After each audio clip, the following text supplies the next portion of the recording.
ਪਿਆਰੇ ਵਿਦਿਆਰਥੀਓ, ਇਸ ਕੁਐਸਚਨ ਵਿੱਚ ਆਪਾਂ ਚਰਚਾ ਕਰਾਂਗੇ ਕਿ ਸੰਵਿਧਾਨ ਕੀ ਹੁੰਦਾ ਹੈ, ਸੰਵਿਧਾਨ ਸਭਾ ਕੀ ਹੁੰਦੀ ਹੈ ਅਤੇ ਭਾਰਤ ਵਿੱਚ ਸੰਵਿਧਾਨ ਅਤੇ ਸੰਵਿਧਾਨ ਸਭਾ ਦਾ ਇਤਿਹਾਸਕ ਪਿਛੋਕੜ ਕੀ ਰਿਹਾ ਹੈ। ਸਭ ਤੋਂ ਪਹਿਲਾਂ ਆਓ ਸੰਵਿਧਾਨ ਤੋਂ ਸ਼ੁਰੂ ਕਰਦੇ ਹਾਂ ਗੱਲ। ਸੰਵਿਧਾਨ ਕਿਸੇ ਰਾਜ ਦਾ ਸਰਵ ਉੱਚ ਕਾਨੂੰਨ ਹੁੰਦਾ ਹੈ ਜੋ ਉਸ ਰਾਜ ਲਈ ਰਾਜਨੀਤਿਕ ਢਾਂਚੇ ਦੀ ਵਿਵਸਥਾ ਕਰਦਾ ਹੈ।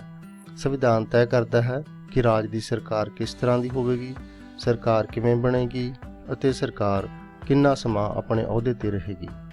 ਨਾਗਰਿਕਾਂ ਦੇ ਕਿਹੜੇ ਇਸ ਤਰ੍ਹਾਂ ਦੇ ਮੌਲਿਕ ਅਧਿਕਾਰ ਅਤੇ ਸੁਤੰਤਰਤਾਵਾਂ ਹੋਣਗੇ ਜਿਨ੍ਹਾਂ ਨੂੰ ਕੋਈ ਵੀ ਸਰਕਾਰ ਵੀ ਖੋਹ ਨਹੀਂ ਸਕੇਗੀ। ਇਸ ਤਰ੍ਹਾਂ ਸੰਵਿਧਾਨ ਜਿੱਥੇ ਸਰਕਾਰ ਦੀ ਰੂਪਰੇਖਾ ਤੈਅ ਕਰਦਾ ਹੈ, ਉੱਥੇ ਹੀ ਸਰਕਾਰ ਦੇ ਨਾਗਰਿਕਾਂ ਨਾਲ ਸਬੰਧਾਂ ਨੂੰ ਵੀ ਤੈਅ ਕਰਦਾ ਹੈ। ਕਿਸੇ ਰਾਜ ਦੇ ਇਤਿਹਾਸ ਵਿੱਚ ਜਦੋਂ ਕੋਈ ਇਸ ਤਰ੍ਹਾਂ ਦਾ ਪਲ ਆਉਂਦਾ ਹੈ ਕਿ ਨਵੇਂ ਸੰਵਿਧਾਨ ਦੀ ਜ਼ਰੂਰਤ ਪੈਂਦੀ ਹੈ ਤਾਂ ਉਸ ਰਾਜ ਦੇ ਲੋਕ ਆਪਣੀ ਇੱਕ ਸੰਵਿਧਾਨ ਸਭਾ ਬਣਾਉਂਦੇ ਹਨ। ਅਕਸਰ ਇਹ ਸੰਵਿਧਾਨ ਸਭਾ ਚੋਣਾਂ ਰਾਹੀਂ ਵੀ ਬਣਾਈ ਜਾ ਸਕਦੀ ਹੈ ਜਾਂ ਕਈ ਵਾਰੀ ਕਿਸੇ ਕ੍ਰਾਂਤੀ ਤੋਂ ਬਾਅਦ ਲੋਕ ਕ੍ਰਾਂਤੀਕਾਰੀ ਧਿਰ ਨੂੰ ਆਪਣੇ ਲਈ ਸੰਵਿਧਾਨ ਬਣਾਉਣ ਦਾ ਅਧਿਕਾਰ ਦੇ ਦਿੰਦੇ ਹਨ। ਭਾਰਤ ਵਿੱਚ ਅਸੀਂ ਜਾਣਦੇ ਹਾਂ ਕਿ ਪੁਰਾਣੇ ਸਮੇਂ ਵਿੱਚ ਰਾਜਤੰਤਰ ਰਿਹਾ ਹੈ ਅਤੇ ਰਾਜਤੰਤਰ ਵਿੱਚ ਸਾਡੇ ਕਦੇ ਵੀ ਲਿਖਤੀ ਸੰਵਿਧਾਨਾਂ ਦਾ, ਲਿਖਤੀ ਕਾਨੂੰਨਾਂ ਦਾ ਰਿਵਾਜ ਨਹੀਂ ਰਿਹਾ। ਲਿਖਤੀ ਸੰਵਿਧਾਨ ਦੀ, ਲਿਖਤੀ ਕਾਨੂੰਨ ਦੀ ਪਰੰਪਰਾ ਸਾਡੇ ਉਦੋਂ ਸ਼ੁਰੂ ਹੋਈ ਜਦੋਂ ਭਾਰਤ ਦਾ ਸੰਬੰਧ ਬਰਤਾਨਵੀ ਸ਼ਾਸਨ ਪ੍ਰਣਾਲੀ ਨਾਲ ਹੋਣਾ ਸ਼ੁਰੂ ਹੋਇਆ। ਈਸਟ ਇੰਡੀਆ ਕੰਪਨੀ ਨੇ ਜਦੋਂ ਭਾਰਤ ਵਿੱਚ ਇੱਕ ਵਪਾਰਕ ਕੰਪਨੀ ਤੋਂ ਅੱਗੇ ਚੱਲ ਕੇ ਇੱਕ ਖੇਤਰੀ ਸ਼ਕਤੀ ਦੇ ਰੂਪ ਵਿੱਚ ਆਪਣੇ ਆਪ ਨੂੰ ਸਥਾਪਿਤ ਕੀਤਾ, ਭਾਵ ਇੰਡੀਆ ਦੇ ਕੁਝ ਹਿੱਸਿਆਂ 'ਤੇ ਆਪਣਾ ਸਿੱਧਾ ਕਬਜ਼ਾ ਕੀਤਾ, ਤਾਂ ਈਸਟ ਇੰਡੀਆ ਕੰਪਨੀ ਨੂੰ ਰੈਗੂਲੇਟ ਕਰਨ ਲਈ ਉਹਨਾਂ ਦੀ ਸਰਕਾਰ ਨੇ, ਕਿਉਂਕਿ ਈਸਟ ਇੰਡੀਆ ਕੰਪਨੀ ਬਰਤਾਨਵੀ ਕੰਪਨੀ ਸੀ, ਬਰਤਾਨਵੀ ਸਰਕਾਰ ਨੇ ਇੱਕ ਕਾਨੂੰਨ ਪਾਸ ਕੀਤਾ ਕਿ ਈਸਟ ਇੰਡੀਆ ਕੰਪਨੀ ਆਪਣੇ ਭਾਰਤੀ ਖੇਤਰਾਂ ਦਾ ਰਾਜ ਪ੍ਰਬੰਧ ਕਿਸ ਤਰ੍ਹਾਂ ਚਲਾਏਗੀ। ਇਸ ਕਾਨੂੰਨ ਨੂੰ ਰੈਗੂਲੇਟਿੰਗ ਐਕਟ 1773 ਕਿਹਾ ਜਾਂਦਾ ਹੈ। ਇਹ ਪਹਿਲਾ ਲਿਖਤੀ ਕਾਨੂੰਨ ਹੈ ਜਿਹੜਾ ਭਾਰਤ ਵਿੱਚ ਸ਼ਾਸਨ ਪ੍ਰਬੰਧ ਨੂੰ ਦਿਸ਼ਾ ਦੇਣ ਲਈ ਬਣਾਇਆ ਗਿਆ ਸੀ। ਇਸ ਤੋਂ ਬਾਅਦ ਬਰਤਾਨਵੀ ਸਰਕਾਰ ਸਮੇਂ-ਸਮੇਂ 'ਤੇ ਹੋਰ ਅਜਿਹੇ ਕਾਨੂੰਨ ਪਾਸ ਕਰਦੀ ਰਹੀ ਹੈ, ਜਿਵੇਂ 1813, 33, 1853, 1909, 1921, 1935 ਆਦਿ। ਇਸ ਤਰ੍ਹਾਂ ਦੇ ਬਹੁਤ ਸਾਰੇ ਕਾਨੂੰਨ ਬਰਤਾਨਵੀ ਸੰਸਦ ਨੇ ਪਾਸ ਕੀਤੇ ਨੇ, ਜਿਨ੍ਹਾਂ ਦੇ ਅਨੁਸਾਰ ਭਾਰਤ ਦਾ ਸ਼ਾਸਨ ਪ੍ਰਬੰਧ ਚੱਲਦਾ ਰਿਹਾ ਹੈ। ਇਹਨਾਂ ਕਾਨੂੰਨਾਂ ਦੇ ਨਿਰਮਾਣ ਵਿੱਚ ਭਾਰਤੀ ਲੋਕਾਂ ਦਾ ਕੋਈ ਯੋਗਦਾਨ ਨਹੀਂ ਹੁੰਦਾ ਸੀ ਤੇ ਨਾ ਹੀ ਭਾਰਤੀ ਲੋਕਾਂ ਦਾ ਕੋਈ ਸਲਾਹ ਮਸ਼ਵਰਾ ਲਿਆ ਜਾਂਦਾ ਸੀ। ਇਹ ਬਰਤਾਨਵੀ ਸੰਸਦ ਦੁਆਰਾ ਪਾਸ ਕੀਤੇ ਜਾਂਦੇ ਸਨ। ਫਿਰ ਹੌਲੀ-ਹੌਲੀ 20ਵੀਂ ਸਦੀ ਦੇ ਆਰੰਭ ਵਿੱਚ ਜਦੋਂ ਭਾਰਤ ਵਿੱਚ ਰਾਜਨੀਤਿਕ ਜਾਗਰਤੀ ਆਉਣੀ ਸ਼ੁਰੂ ਹੋਈ ਤਾਂ ਇਹ ਮੰਗ ਸ਼ੁਰੂ ਹੋਈ ਕਿ ਭਾਰਤ ਵਿੱਚ ਸਵੈ ਨਿਰਣੇ ਦੇ ਸਿਧਾਂਤ ਨੂੰ ਲਾਗੂ ਕੀਤਾ ਜਾਵੇ, ਭਾਵ ਭਾਰਤ ਸੰਬੰਧੀ ਜੋ ਫੈਸਲੇ ਹੁੰਦੇ ਨੇ ਉਹਨਾਂ ਵਿੱਚ ਭਾਰਤੀ ਲੋਕਾਂ ਨੂੰ ਵੀ ਭਾਗੀਦਾਰ ਬਣਾਇਆ ਜਾਵੇ। ਜਦੋਂ ਸਾਈਮਨ ਕਮਿਸ਼ਨ ਭਾਰਤ ਵਿੱਚ ਆਇਆ 1927 ਵਿੱਚ, ਤਾਂ ਭਾਰਤੀ ਲੋਕਾਂ ਨੇ ਇਸ ਕਮਿਸ਼ਨ ਦਾ ਵੀ ਵਿਰੋਧ ਕਰਨਾ ਸ਼ੁਰੂ ਕੀਤਾ। ਭਾਰਤੀ ਲੋਕਾਂ ਦੀ ਮੁੱਖ ਮੰਗ ਸੀ ਕਿ ਇਸ ਕਮਿਸ਼ਨ ਨੇ ਭਾਰਤ ਦੀ ਕਿਸਮਤ ਦਾ ਫੈਸਲਾ ਕਰਨਾ ਹੈ, ਇਸ ਲਈ ਇਸ ਕਮਿਸ਼ਨ ਵਿੱਚ ਭਾਰਤੀ ਮੈਂਬਰਾਂ ਨੂੰ ਵੀ ਸ਼ਾਮਲ ਕੀਤਾ ਜਾਣਾ ਚਾਹੀਦਾ ਹੈ। ਪਰੰਤੂ ਭਾਰਤੀ ਲੋਕਾਂ ਦੀ ਇਹ ਮੰਗ ਸਵੀਕਾਰ ਨਹੀਂ ਕੀਤੀ ਗਈ, ਸਗੋਂ ਭਾਰਤ ਸਕੱਤਰ ਲਾਰਡ ਬਿਰਕਨਹੈਡ ਨੇ ਭਾਰਤੀ ਲੋਕਾਂ ਨੂੰ ਮਿਹਣਾ ਦਿੱਤਾ ਕਿ ਭਾਰਤੀ ਲੋਕ ਕੋਈ ਵੀ ਅਜਿਹਾ ਸੰਵਿਧਾਨ ਬਣਾਉਣ ਦੇ ਯੋਗ ਹੀ ਨਹੀਂ ਹਨ ਜਿਹੜਾ ਕਿ ਉਹਨਾਂ ਦੇ ਆਪਣੇ ਹੀ ਸਾਰੇ ਵਰਗਾਂ ਨੂੰ ਪ੍ਰਵਾਨ ਹੋਵੇ। ਉਹਨਾਂ ਦਾ ਦੋਸ਼ ਸੀ ਕਿ ਭਾਰਤੀ ਲੋਕ ਨੇ ਜੋ ਉਹ ਜਾਤਾਂ ਅਤੇ ਧਰਮਾਂ ਆਦਿ ਦੇ ਆਧਾਰ 'ਤੇ ਵੰਡੇ ਹੋਏ ਨੇ, ਇਸ ਲਈ ਸਰਵਸੰਮਤੀ ਵਾਲਾ, ਸਾਰਿਆਂ ਦੀ ਸਹਿਮਤੀ ਵਾਲਾ ਕੋਈ ਸੰਵਿਧਾਨ ਭਾਰਤੀ ਲੋਕ ਬਣਾਉਣ ਦੇ ਕਾਬਿਲ ਨਹੀਂ ਹਨ। ਜਿੰਨੀ ਵਾਰੀ ਵੀ ਮੰਗ ਕੀਤੀ ਭਾਰਤੀ ਲੋਕਾਂ ਨੇ ਸੰਵਿਧਾਨ ਸਭਾ ਬਣਾਉਣ ਦੀ, ਉਸ ਨੂੰ ਸਰਕਾਰ ਨੇ ਅਣਗੌਲਿਆ ਕੀਤਾ। ਆਓ ਦੇਖਦੇ ਹਾਂ ਹੁਣ ਕਿ ਉਸ ਸਮੇਂ ਭਾਰਤ ਦਾ ਰਾਜਨੀਤਿਕ ਨਕਸ਼ਾ ਕਿਸ ਤਰ੍ਹਾਂ ਦਾ ਸੀ। ਸੁਤੰਤਰਤਾ ਤੋਂ ਪਹਿਲਾਂ ਭਾਰਤ ਦਾ ਜੋ ਰਾਜਨੀਤਿਕ ਨਕਸ਼ਾ ਹੈ ਉਹ ਕੁਝ ਇਸ ਤਰ੍ਹਾਂ ਦਾ ਸੀ। ਇਸ ਨਕਸ਼ੇ ਨੂੰ ਅਸੀਂ ਦੇਖ ਰਹੇ ਹਾਂ ਕਿ ਮੁੱਖ ਤੌਰ 'ਤੇ ਦੋ ਰੰਗਾਂ ਦੇ ਵਿੱਚ ਦਿਖਾਇਆ ਗਿਆ ਹੈ, ਪੀਲਾ ਰੰਗ ਅਤੇ ਗੁਲਾਬੀ ਰੰਗ। ਇਸ ਨਕਸ਼ੇ ਵਿੱਚ ਪੀਲੇ ਰੰਗ ਨਾਲ ਦਿਖਾਏ ਗਏ ਖੇਤਰ ਉਹ ਖੇਤਰ ਨੇ ਜਿਹੜੇ ਪ੍ਰਤੱਖ ਤੌਰ 'ਤੇ ਬਰਤਾਨਵੀ ਸ਼ਾਸਨ ਦੇ ਅਧੀਨ ਸੀ। ਇਸ ਖੇਤਰ ਨੂੰ ਬ੍ਰਿਟਿਸ਼ ਇੰਡੀਆ ਕਿਹਾ ਜਾਂਦਾ ਹੈ। ਇਸ ਦਾ ਬਹੁਤਾ ਹਿੱਸਾ ਹੈ ਜੋ ਉਹ ਪ੍ਰਾਂਤਾਂ ਵਿੱਚ ਵੰਡਿਆ ਹੋਇਆ ਸੀ, ਜਿਵੇਂ ਮਦਰਾਸ ਪ੍ਰਾਂਤ, ਉੜੀਸਾ ਪ੍ਰਾਂਤ, central province, united province, Punjab, north west frontier province, Sindh ਆਦਿ, ਅਤੇ ਕੁਝ ਛੋਟੇ ਖੇਤਰ ਸੀ ਜਿਹੜੇ ਪ੍ਰਾਂਤਾਂ ਵਿੱਚ ਨਹੀਂ, ਚੀਫ ਕਮਿਸ਼ਨਰ ਦੇ ਪ੍ਰਾਂਤਾਂ ਭਾਵ ਛੋਟੇ ਪ੍ਰਾਂਤਾਂ ਵਿੱਚ ਵੰਡੇ ਹੋਏ ਸੀ। ਜਿਵੇਂ ਇਹਨਾਂ ਦੇ ਵਿੱਚੋਂ ਅਜਮੇਰ ਮਾਰਵਾੜਾ ਇਸ ਤਰ੍ਹਾਂ ਦਾ ਇੱਕ ਪ੍ਰਾਂਤ ਸੀ। ਇਸ ਤਰ੍ਹਾਂ ਦੇ 4 ਛੋਟੇ ਪ੍ਰਾਂਤ ਸੀ ਜਿਹੜੇ ਬਹੁਤ ਛੋਟੇ ਸੀ। ਜਿਹੜੇ ਵੱਡੇ ਪ੍ਰਾਂਤ ਨੇ ਉਹਨਾਂ ਨੂੰ ਗਵਰਨਰ ਦੇ ਪ੍ਰਾਂਤ ਕਿਹਾ ਜਾਂਦਾ ਸੀ, ਜਿਹੜੇ ਛੋਟੇ ਪ੍ਰਾਂਤ ਨੇ ਉਹਨਾਂ ਨੂੰ ਚੀਫ ਕਮਿਸ਼ਨਰ ਦੇ ਪ੍ਰਾਂਤ ਕਿਹਾ ਜਾਂਦਾ ਸੀ। ਇਸ ਤਰ੍ਹਾਂ ਜੋ ਬਰਤਾਨਵੀ ਭਾਰਤ ਹੈ ਉਸ ਦੀ 2 ਤਰ੍ਹਾਂ ਦੇ ਯੂਨਿਟਾਂ ਵਿੱਚ ਵੰਡ ਹੋਈ ਸੀ, ਗਵਰਨਰ ਦੇ ਪ੍ਰਾਂਤ ਅਤੇ ਚੀਫ ਕਮਿਸ਼ਨਰ ਦੇ ਪ੍ਰਾਂਤ। ਇਸ ਤੋਂ ਬਿਨਾਂ ਜਿਹੜਾ ਇਲਾਕਾ ਗੁਲਾਬੀ ਰੰਗ ਨਾਲ ਦਿਖਾਇਆ ਗਿਆ ਹੈ ਉਹ ਇਲਾਕਾ ਉਹ ਸੀ ਜਿਹੜਾ ਅੰਗਰੇਜ਼ਾਂ ਦੇ ਸਿੱਧਾ ਆਪਣੇ ਅਧੀਨ ਨਹੀਂ ਸੀ।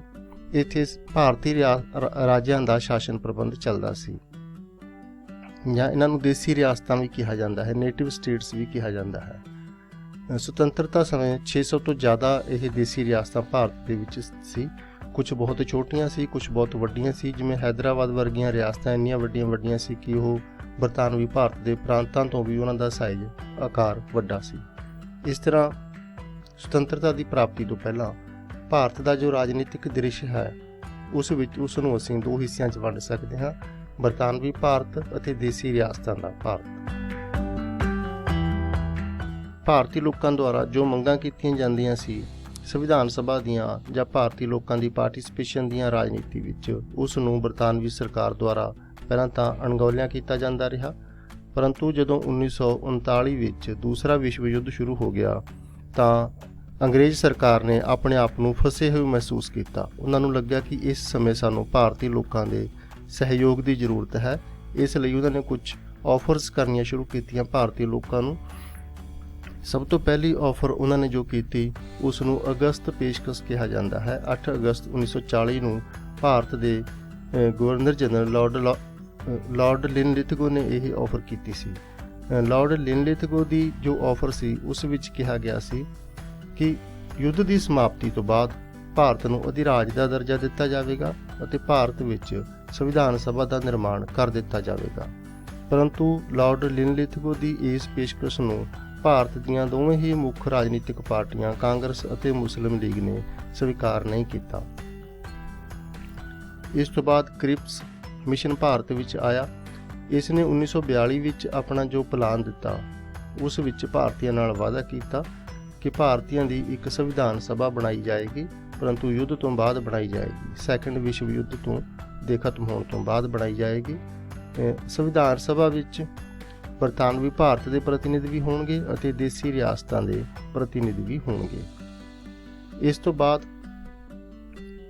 ਸੰਵਿਧਾਨ ਦੇ ਨਿਰਮਾਣ ਕੀਤੇ ਜਾਣ ਤੋਂ ਬਾਅਦ ਜੇ ਕਿਸੇ ਰਿਆਸਤ ਨੂੰ ਲੱਗੇਗਾ ਕਿ ਉਹਨਾਂ ਨੂੰ ਨਵਾਂ ਸੰਵਿਧਾਨ ਮਨਜ਼ੂਰ ਨਹੀਂ ਹੈ ਤਾਂ ਉਹ ਰਿਆਸਤ ਬਣਨ ਵਾਲੇ ਸੰਘ ਤੋਂ ਬਾਹਰ ਰਹਿ ਸਕੇਗੀ। ਜੇ ਕਿਸੇ ਪ੍ਰਾਂਤ ਨੂੰ ਲੱਗੇਗਾ ਕਿ ਉਸ ਨੂੰ ਨਵਾਂ ਸੰਵਿਧਾਨ ਮਨਜ਼ੂਰ ਨਹੀਂ ਹੈ ਤਾਂ ਉਹ ਪ੍ਰਾਂਤ ਵੀ ਸੰਵਿਧਾਨ ਅਧੀਨ ਬਣਨ ਵਾਲੇ ਸੰਘ ਤੋਂ ਬਾਹਰ ਰਹਿਣ ਲਈ ਸੁਤੰਤਰ ਹੋਵੇਗਾ। ਪਰੰਤੂ ਇਸ ਪ੍ਰਪੋਜ਼ਲ ਨੂੰ ਵੀ ਸਾਡੀਆਂ ਦੋਵੇਂ ਹੀ ਪਾਰਟੀਆਂ ਕਾਂਗਰਸ ਅਤੇ ਮੁਸਲਿਮ ਲੀਗ ਨੇ ਪ੍ਰਵਾਨ ਨਹੀਂ ਕੀਤਾ। ਤੀਸਰਾ ਜੋ ਪਲਾਨ ਸੀ ਬਰਤਾਨਵੀ ਸਰਕਾਰ ਦਾ ਉਹ ਸੀ ਮੰਤਰੀ ਮੰਡਲ ਯੋਜਨਾ। ਉਹਨਾਂ ਦੇ ਮੰਤਰੀ ਮੰਡਲ ਦੇ 3 ਮੈਂਬਰਾਂ ਦਾ ਵਫਦ ਭਾਰਤ ਵਿੱਚ ਆਇਆ, ਜਿਨ੍ਹਾਂ ਦੇ ਵਿੱਚ ਪੈਥਿਕ ਲਾਰੈਂਸ, ਸਟੈਫਰਡ ਕ੍ਰਿਪਸ ਅਤੇ ਏਵੀ ਅਲੈਗਜ਼ੈਂਡਰਸ ਸ਼ਾਮਲ ਸੀ। ਇਸ ਮੰਤਰੀ ਮੰਡਲ ਨੇ ਜੋ ਯੋਜਨਾ ਦਿੱਤੀ ਉਸ ਨੂੰ ਮੰਤਰੀ ਮੰਡਲ ਯੋਜਨਾ ਕਿਹਾ ਜਾਂਦਾ ਹੈ। ਥੋੜ੍ਹੀ ਬਹੁਤੀ ਹਿਚਕਿਚਾਹਟ ਤੋਂ ਬਾਅਦ ਸਾਡੀਆਂ ਦੋਵੇਂ ਹੀ ਰਾਜਨੀਤਿਕ ਪਾਰਟੀਆਂ ਕਾਂਗਰਸ ਅਤੇ ਮੁਸਲਿਮ ਲੀਗ ਨੇ ਮੰਤਰੀ ਮੰਡਲ ਯੋਜਨਾ ਨੂੰ ਸਵੀਕਾਰ ਕਰ ਲਿਆ। ਮੰਤਰੀ ਮੰਡਲ ਨੇ ਵੀ ਯੋਜਨਾ ਅਧੀਨ ਵੀ ਕਿਹਾ ਗਿਆ ਸੀ ਕਿ ਭਾਰਤ ਦੀ ਇੱਕ ਸੰਵਿਧਾਨ ਸਭਾ ਹੋਵੇਗੀ। ਉਸ ਸੰਵਿਧਾਨ ਸਭਾ ਦੇ ਕੁੱਲ ਮੈਂਬਰ ਨੇ ਜੋ ਉਹ 399 ਹੋਣਗੇ। ਇਹ ਦੇਸ਼ ਦੀ ਵੰਡ ਤੋਂ ਪਹਿਲਾਂ ਦਾ ਸੀਨ ਹੈ, ਕਿਉਂਕਿ ਮੰਤਰੀ ਮੰਡਲ ਯੋਜਨਾ ਨੇ ਦੇਸ਼ ਦੀ ਵੰਡ ਨੂੰ ਪ੍ਰਵਾਨ ਨਹੀਂ ਸੀ ਕੀਤਾ ਪਹਿਲਾਂ, ਬਾਅਦ ਦੇ ਵਿੱਚ ਪ੍ਰਵਾਨ ਕੀਤਾ ਗਿਆ ਸੀ। ਦੇਸ਼ ਦੀ ਵੰਡ ਤੋਂ ਬਿਨਾਂ ਇਸ ਸੰਵਿਧਾਨ ਸਭਾ ਦੇ 399 ਮੈਂਬਰ ਹੋਣੇ ਸੀ, ਜਿਨ੍ਹਾਂ ਦੇ ਵਿੱਚੋਂ 292 ਮੈਂਬਰ ਨੇ ਜੋ ਉਹ ਬਰਤਾਨਵੀ ਭਾਰਤ ਦੇ ਪ੍ਰਾਂਤਾਂ ਵਿੱਚੋਂ ਲਏ ਜਾਣੇ ਸੀ, 4 ਮੈਂਬਰ ਨੇ ਜੋ ਚੀਫ ਕਮਿਸ਼ਨਰ ਦੇ ਪ੍ਰਾਂਤਾਂ ਵਿੱਚੋਂ ਲਏ ਜਾਣੇ ਸੀ ਅਤੇ 93 ਮੈਂਬਰ ਦੇਸੀ ਰਿਆਸਤਾਂ ਵਿੱਚੋਂ ਲਏ ਜਾਣੇ ਸੀ। ਜਿਹੜੇ 292 ਮੈਂਬਰ ਬਰਤਾਨਵੀ ਭਾਰਤ ਦੇ ਪ੍ਰਾਂਤਾਂ ਵਿੱਚੋਂ ਲਏ ਜਾਣੇ ਸੀ, ਉਹਨਾਂ ਦੀ ਫਿਰ ਭਾਰਤ ਦੇ ਵੱਖੋ ਵੱਖਰੇ ਵਰਗਾਂ ਦੇ ਵਿੱਚ ਵੰਡ ਕੀਤੀ ਗਈ ਸੀ। ਵੱਖੋ ਵੱਖਰੇ ਵਰਗਾਂ ਦੇ ਵਿੱਚ ਵੰਡ ਸੀ। 210 ਸੀਟਾਂ ਨੇ ਜਿਹੜੀਆਂ ਉਹ ਜਨਰਲ ਕੈਟਾਗਰੀ ਵਾਸਤੇ ਭਾਵ ਸਾਰੇ ਵਰਗਾਂ ਲਈ ਰੱਖੀਆਂ ਗਈਆਂ ਸੀ, ਇਹਨਾਂ 2 ਵਰਗਾਂ ਤੋਂ ਬਿਨਾਂ। ਤੇ ਇਹ 2 ਵਰਗ ਨੇ ਮੁਸਲਿਮ ਵਰਗ ਤੇ ਸਿੱਖ ਵਰਗ। 78 ਸੀਟਾਂ ਨੇ ਜੋ ਉਹ ਮੁਸਲਿਮ ਵਰਗ ਲਈ ਰਾਖਵੀਆਂ ਰੱਖੀਆਂ ਗਈਆਂ ਸੀ। 4 ਸੀਟਾਂ ਸਿੱਖਾਂ ਲਈ ਰਿਜ਼ਰਵ ਰੱਖੀਆਂ ਗਈਆਂ ਸੀ। ਇਹ ਜੋ ਕੰਪੋਜੀਸ਼ਨ ਹੈ ਸੰਵਿਧਾਨ ਸਭਾ ਦੀ, ਇਹ ਦੇਸ਼ ਦੀ ਵੰਡ ਹੋਣ ਤੋਂ ਪਹਿਲਾਂ ਦੀ ਹੈ।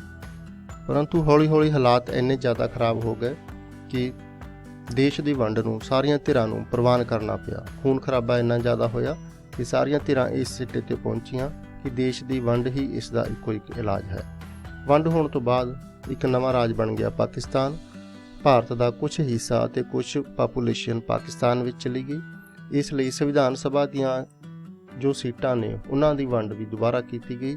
ਕੁੱਲ ਸੀਟਾਂ ਰਹਿ ਗਈਆਂ 324, ਜਿਨ੍ਹਾਂ ਦੇ ਵਿੱਚੋਂ 232 ਸੀਟਾਂ ਸੀ ਜੋ ਬਰਤਾਨਵੀ ਭਾਰਤ ਦੇ ਹਿੱਸੇ ਆਈਆਂ, 3 ਸੀਟਾਂ ਚੀਫ ਕਮਿਸ਼ਨਰ ਦੇ ਪ੍ਰਾਂਤਾਂ ਦੇ ਹਿੱਸੇ ਆਈਆਂ ਅਤੇ 99 ਸੀਟਾਂ ਦੇਸੀ ਰਿਆਸਤਾਂ ਦੇ ਹਿੱਸੇ ਆਈਆਂ। ਜੋ 232 ਸੀਟਾਂ ਬਰਤਾਨਵੀ ਭਾਰਤ ਦੇ ਹਿੱਸੇ ਆਈਆਂ, ਉਹਨਾਂ ਦੀ ਵੰਡ ਅੱਗੇ ਭਾਰਤ ਦੇ ਵੱਖ-ਵੱਖ ਵਰਗਾਂ ਵਿੱਚ ਕੀਤੀ ਗਈ ਸੀ। 197 ਜਨਰਲ ਸੀਟਾਂ, 31 ਸੀਟਾਂ ਮੁਸਲਿਮ ਕੈਟਾਗਰੀ ਲਈ ਰਿਜ਼ਰਵ ਰੱਖੀਆਂ ਗਈਆਂ ਸੀ ਅਤੇ 4 ਸੀਟਾਂ ਸਿੱਖਾਂ ਲਈ ਰਿਜ਼ਰਵ ਰੱਖੀਆਂ ਗਈਆਂ ਸੀ। ਇਹ ਸਾਡੀ ਸੰਵਿਧਾਨ ਸਭਾ ਦੀ ਫਾਈਨਲ ਅੰਤਿਮ ਰਚਨਾ ਸੀ, ਜਿਸ ਸੰਵਿਧਾਨ ਸਭਾ ਨੇ ਦਸੰਬਰ 1946 ਵਿੱਚ ਭਾਰਤ ਲਈ ਕੰਮ ਕਰਨਾ ਸ਼ੁਰੂ ਕੀਤਾ, ਸੰਵਿਧਾਨ ਬਣਾਉਣਾ ਸ਼ੁਰੂ ਕੀਤਾ ਅਤੇ ਨਵੰਬਰ 1949 ਵਿੱਚ ਇਸ ਪ੍ਰੋਸੈਸ ਨੂੰ ਕੰਪਲੀਟ ਕਰ ਲਿਆ ਤੇ ਭਾਰਤ ਇੱਕ ਪ੍ਰਭੂਸੱਤਾਪੂਰਨ ਲੋਕਤੰਤਰੀ ਗਣਰਾਜ ਬਣ ਗਿਆ। Thanks and good luck.